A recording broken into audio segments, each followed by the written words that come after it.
Hello बच्चों, कैसे हो आप सब। अगर आप क्लास 10th के स्टूडेंट हो, मैथ आपका कमज़ोर है, मैथ से डर लगता है, मैथ से घबराहट सी पैदा होती है, समझ में नहीं आता कि मैथ्स कैसे बनाए, तो घबराना नहीं है बच्चों, क्योंकि अब आ चुका है मैथ्स वाला यूट्यूब पर। चलिए, ये सेशन आपके लिए है। इस सेशन में वास्तविक संख्या एक्सरसाइज 1.2 के क्वेश्चन नंबर 5, 6 और 7 को सॉल्व किया जाएगा। बने रहिए हमारे साथ आखिर तक। तो क्वेश्चन नंबर 5 है बच्चों की जांच कीजिए कि क्या किसी प्राकृत संख्या n के लिए संख्या 6 पर पावर n अंक 0 पर समाप्त हो सकती है। क्वेश्चन का कहने का अर्थ क्या है बच्चों? क्वेश्चन क्या कहना चाहता है? 6 पर पावर n का मतलब क्या? वो 6 पर पावर कुछ भी हो सकता है। 6 पर पावर 1 हो सकता है, 6 पर पावर 2 हो सकता है, 6 पर पावर 3 हो सकता है। कह रहा है कि अगर ऐसे ही हम पावर डालते रहें, क्या कहीं पर ये 6 पर पावर जो होता है 1, 2, 3 कुछ भी डालें तो उसका अंक 0 पर समाप्त होगा। जैसे वो 30 हो जाए या 40 हो जाए या 50 हो जाए, कहीं ऐसा हो सकता क्या? 6 पर पावर 1 तो बच्चों 6 हो जाएगा, और 6 पर पावर 2 की बात करें तो 36 हो जाएगा, 6 पर पावर 3 की बात करें तो 216 होगा। बच्चों 6 पर पावर कुछ भी डालेंगे ना तो वो 0 आने वाला नहीं है। तो वो यही पूछ रहा है, क्या कोई 6 पर n के लिए कोई n प्राकृत संख्या कोई ऐसी है, 1, 2, 3, 4 कुछ भी, कोई भी संख्या ऐसी है जो 6 पर पावर डालने पर उसका लास्ट वाला अंक क्या हो जाए? 0 आ जाए। तो चलिए जांच करते हैं, इस चीज को बनाते हैं कैसे। पहली बात तो बच्चों आएगा नहीं, क्योंकि आप देख रहे हो 6 पर पावर 1 दिया तो कितना हो गया? 6। 6 पर पावर 2 डालते हैं तो हो जाता 36, 6 पर पावर 3 डालते हैं तो हो जाता 216, यानी कि आखिर में क्या आ रहा है? 6 आ रहा है। कह रहा है 0 पर समाप्त होता है। क्या 0 पर समाप्त हो सकता है? नहीं हो सकता। चलिए इस चीज को हम लोग कैसे लिखेंगे। और अगर कोई अंक, कोई संख्या अगर 0 पर समाप्त होगी ना बच्चों, 0 पर अगर समाप्त होगी, कोई भी संख्या अगर 0 पर समाप्त होगी तो वो 10 से विभाजित होगी। और जो 10 से विभाजित होगी वो किससे? 2 और 5 से विभाजित होगी। सिंपल सी बात है। तो क्या अगर 2 की बात, 6 की बात करें, यहां पर 6 पर पावर जो n दिया है, 6 की बात करें तो क्या 6 2 से और 5 से दोनों से विभाजित हो सकता है? नहीं हो सकता। 2 सिर्फ 2 से विभाजित होगा, 5 से विभाजित नहीं होगा। इसलिए हम ये कह सकते हैं कि 6 पर पावर n अंक 0 पर समाप्त नहीं हो सकती। लेकिन इसको बनाते कैसे हैं, बनाएंगे कैसे? चलिए उस चीज को देख लेते हैं।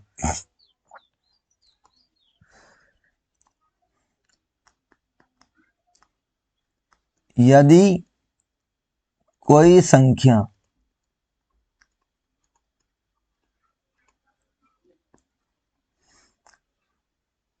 अंक 0 पर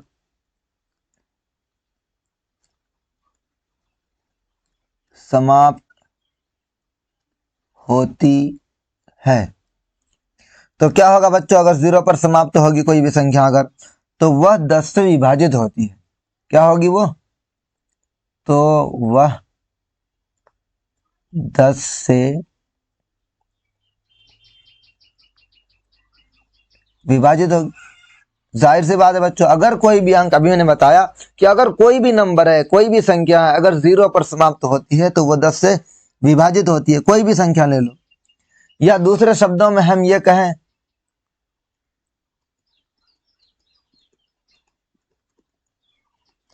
दूसरे शब्दों में यह संख्या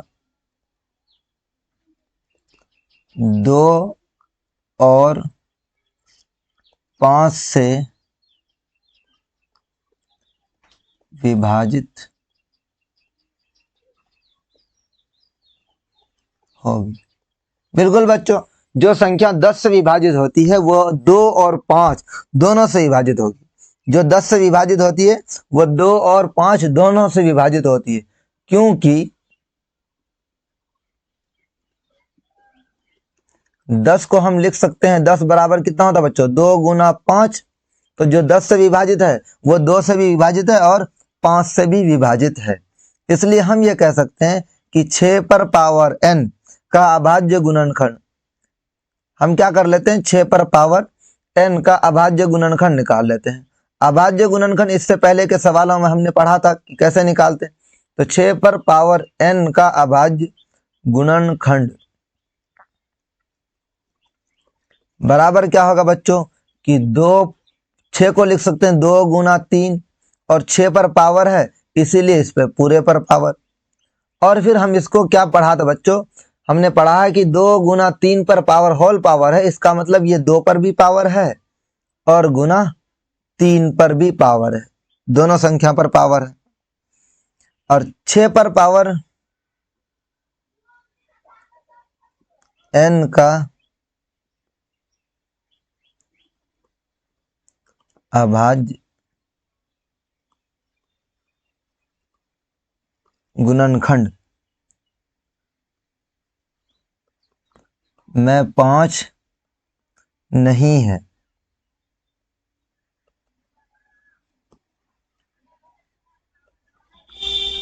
इसलिए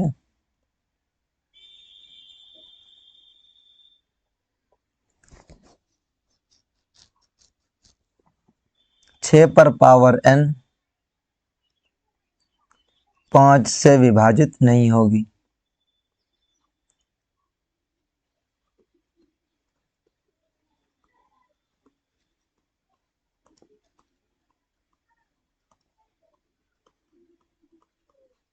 क्योंकि बच्चों जो हमने 6 पर पावर n का अभाज्य गुणनखंड निकाला वो क्या निकला, 2 पर पावर n गुना 3 पर पावर n। 2 से तो विभाजित हो गया 2, लेकिन 3 रह गया है और ये 5 से विभाजित नहीं हुआ। तब अगर 2 से और 5 से दोनों से विभाजित हो जाता तब कहते कि ये 10 से विभाजित होगा। तो ये सिर्फ और सिर्फ किससे विभाजित हो रहा है, 2 से, और 5 से विभाजित नहीं होगी। हमारा अंक गणित कहता है बच्चों, अंक गणित की आधारभूत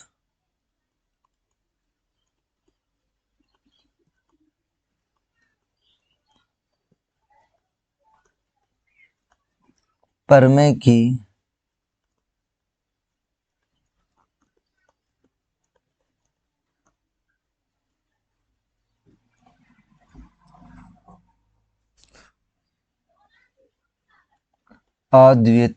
अद्वितीयता हमें यह निश्चित करती है, यह बताती है, आप लिख लीजिए, कि 6 पर पावर n के गुणनखंड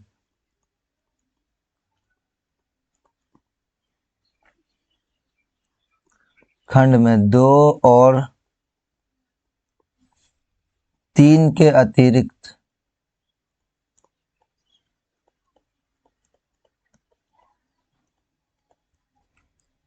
और कोई अभाज्य गुणनखंड नहीं है।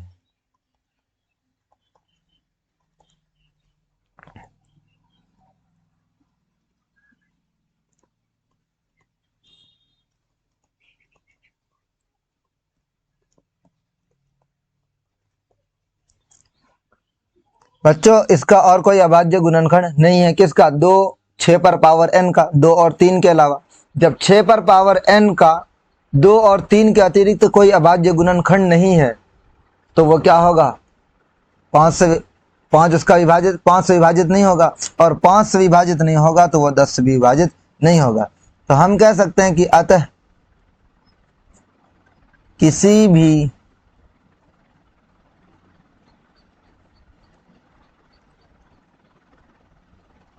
प्राकृत संख्या n के लिए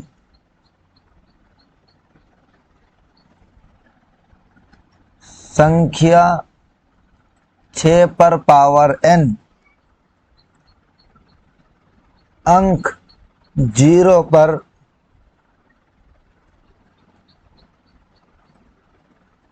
समाप्त नहीं हो सकती है।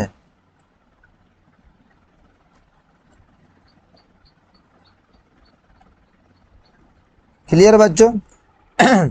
अब सिंपल सी बात है, अब जब हमने 6 का अभाज्य गुणनखंड किया तो 6 का अभाज्य गुणनखंड क्या होगा? 6 का अभाज्य गुणनखंड होता है 2 गुना 3।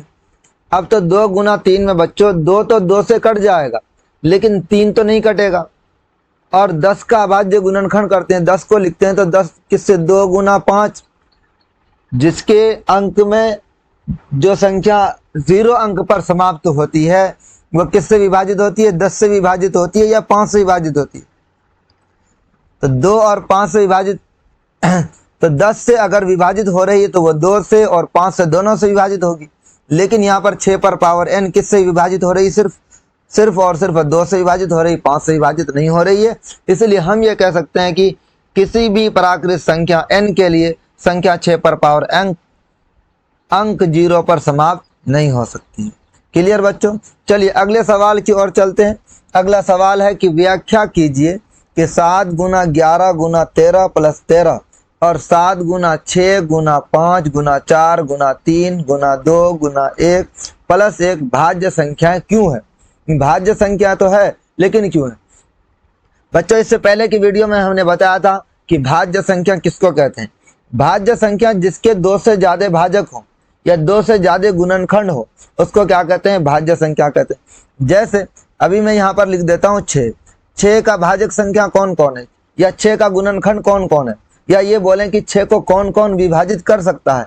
तो 6 1 से विभाजित होगा, 6 2 से विभाजित होगा, 6 3 से होगा और 6 से होगा।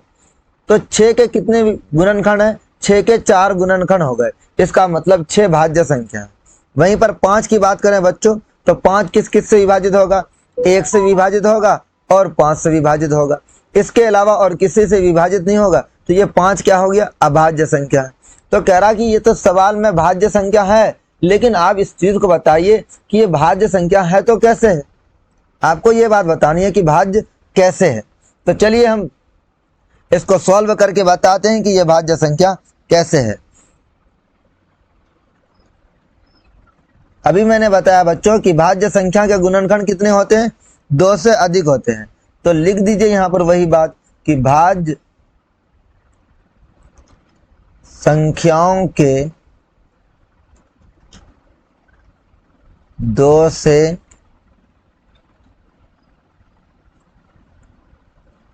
अधिक भाजक होते हैं। दी गई संख्या की अगर बात करें बच्चों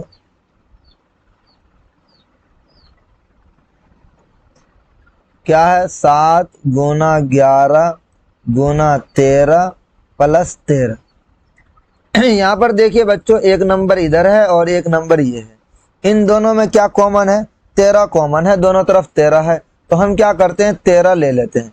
13 कॉमन लिया तो बच्चों इस वाले ग्रुप में क्या बचा? 7 गुना 11 बच गया। और इधर साइड में जब 13 कॉमन ले लिया तो बच्चों कितना बच गया? 1। 13 एकम 13 होता है। अब 13 11 सते 77 प्लस 1। अब ये कितना हो गया? 13 77 प्लस 1 हो गया 78। यानी कि ये हो गया अब 13 गुना 78 को अगर अभाज्य गुणनखंड करें बच्चों तो ये कितना हो जाएगा? 13 गुना 6, 13 6 के 78। 6 का भी अभाज्य गुणनखंड कर सकते हैं, उसको 2 गुना 3 लिख दें बल्कि तो ज्यादा बेहतर रहेगा। तो इसको लिख दीजिए आप बच्चों 3 गुना ये 13 गुना 2 गुना 3। तो यहां पर हम देख रहे हैं कि किसका 7 गुना 11 गुना 13 प्लस 13 का अभाज्य गुणनखंड हमने जब किया तो क्या निकला? 13 गुना 2 गुना 3। जबकि जो भाज्य संख्या होती है वो उसका सिर्फ और सिर्फ जो गुणनखंड होता है वो एक और खुद होता है। एक और खुद के अलावा अपने आप के अलावा कोई उसका अभाज्य गुणनखंड नहीं होता है। लेकिन यहाँ तो अभाज्य गुणनखंड और भी है। कौन है? 13 है, 2 है, 3 है और 1 है और साथ में ये खुद है। इसलिए हम इसके लिए कह सकते हैं बच्चों कि इस प्रकार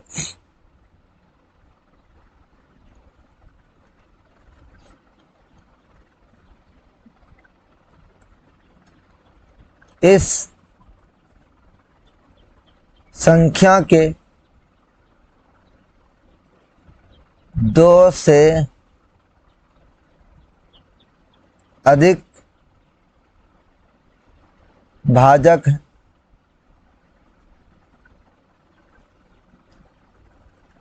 वो भाजक कौन कौन है बच्चों? इसका 1 है, 2 है, 3 है और कौन? 13 है और ये संख्या खुद है। ये सभी के सब क्या है? इसके भाजक है। इसलिए यह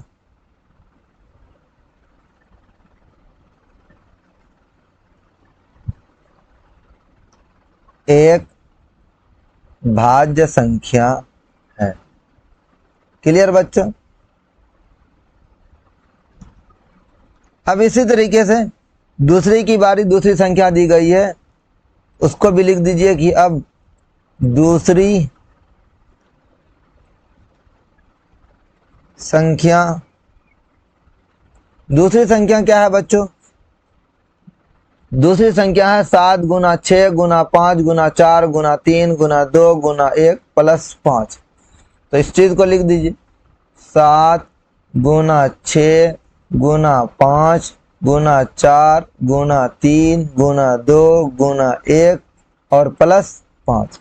इन दोनों में कॉमन क्या है बच्चों? 5 कॉमन है, तो लिख दीजिए 5 और ये हो गया 7 गुना 6 गुना 5 ले लिया तो बच गया 4 गुना 3 गुना 2 गुना 1 और प्लस 5 कॉमन ले लिया तो क्या बचा? 1 बचा। अब ये हुआ 5 गुना कीजिए 7 छक्के 42 और इधर हो गया 2 एकम 2 2 तिया 6 6 चौके 24 42 और 24 इन दोनों को गुना करते हैं तो हो जाता है 1008 और उधर प्लस का 1। ये हो गया 5 गुना 1008 प्लस 1 तो कितना हो गया बच्चों? 1009 और इस तरीके से इसका हो गया कितना? 5 गुना 1009।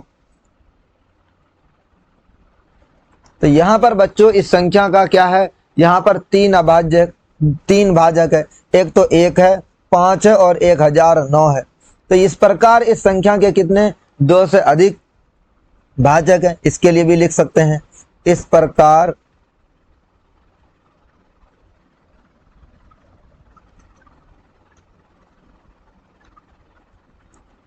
इस संख्या के भी 2 से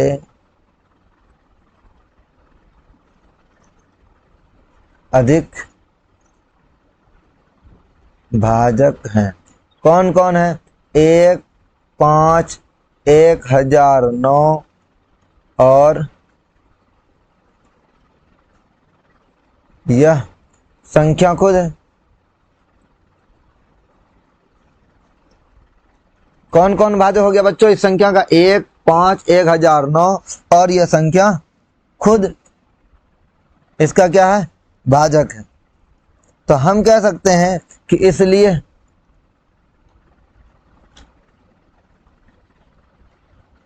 यह एक कैसी संख्या होगी बच्चों? भाज्य संख्या है। जिस संख्या के 2 से अधिक भाजक हो वह संख्या क्या कहलाती है? भाज्य संख्या कहलाती है। जिसके सिर्फ 2 ही भाजक हो तो वो क्या है? अभाज्य संख्या। तो इस संख्या के कितने भाजक हो गए? 4 1 5 1009 और एक संख्या वो खुद। तो बच्चों उम्मीद है कि ये सवाल आपको समझ में आया होगा। चलिए सवाल एक्सरसाइज 1.2 का बिल्कुल अंतिम सवाल है और बहुत ही आसान है। सवाल देखने में बच्चों बड़ा लग रहा लेकिन है आसान सा काम। क्लास सेकंड के बच्चों को अगर समझा दिया जाए तो वो बना लेगा। कह रहा किसी खेल के मैदान के चारों ओर एक वृत्ताकार पथ है, यानी कि एक इस तरीके से एक मैदान है बच्चों। इस मैदान पर 2 बच्चे, एक यहाँ पर सोनिया और एक बच्ची और है रवि। सोनिया और रवि दोनों क्या करता है? यहाँ से दौड़ना शुरू करता है एक साथ। एक चक्कर लगाने में इस तरीके से दौड़ करके ये एक चक्कर लगाता है। सोनिया को एक चक्कर लगाने में लगता 18 मिनट, और रवि को एक चक्कर लगाने में लगता है 12 मिनट। कह रहा दोनों ने एक साथ प्रारंभ किया दौड़ना, तो दोबारे अब दोनों एक साथ कब मिलेंगे। तो बिल्कुल बच्चों आसान सा काम है। इस तरीके के सवाल को क्लास सेकंड थर्ड के बच्चे बना सकते हैं। आप तो क्लास 10th में हो, तो आप क्यों नहीं बना सकते हो। बिल्कुल बच्चों सिंपल सा काम करना क्या, 18 और 12 का एलसीएम निकाल। जी हाँ, बिल्कुल इतना सा काम है कि 18 और 12 का एलसीएम निकालना है। चलिए निकालते हैं। पहले आप लिख दीजिए, ये जो सवाल में दिया गया उस चीज को लिख दीजिए कि रवि को 12 मिनट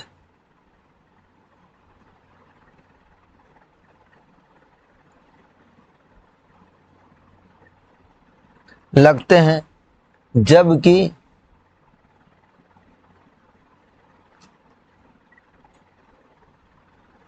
सोनिया को 18 मिनट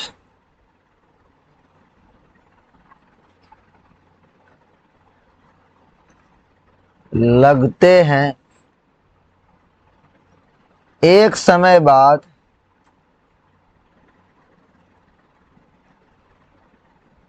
दोनों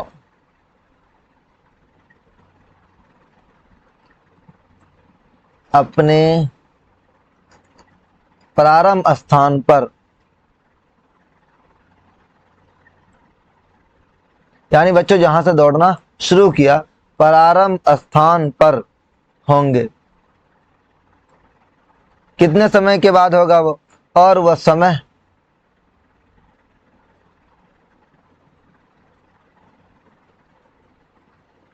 क्या होगा, 12 और 18 का एलसीएम होगा। जी हाँ बच्चों, आपको सिंपल सा काम करना है, 12 और 18 का एलसीएम निकालना है। तो हम 12 के लिए लिख सकते हैं, 12 का भाज्य गुणनखंड करेंगे तो 2 गुना 3, और 18 का करें तो कितना हो जाएगा, 2 गुना 3 गुना 3। 12 2 दूनी 4, 4 तिया 12, 18 के लिए 2 तिया 6, 6 तिया 18। अब इनका एलसीएम क्या होगा बच्चों, जो कॉमन है वो लिख दीजिए। कॉमन क्या है, ये वाला 2 कॉमन है तो इस 2 को लिख दीजिए, और ये वाला 3 कॉमन है, इस 3 को लिख दीजिए। 2 गुना 3। अब जो बच्चों खाली बचा वो लिख दीजिए, इस 2 को लिखिए और इस 3 को भी लिख दीजिए। तो कितना हो गया, 3 दूनी 6, 6 दूनी 12, 12 तिया 36। 36 मिनट के बाद बच्चे वो दोबारे उसी प्रारंभ स्थान पर मिलेंगे जहां से उन्होंने दौड़ना शुरू किया था। तो हम लिख सकते हैं कि इस प्रकार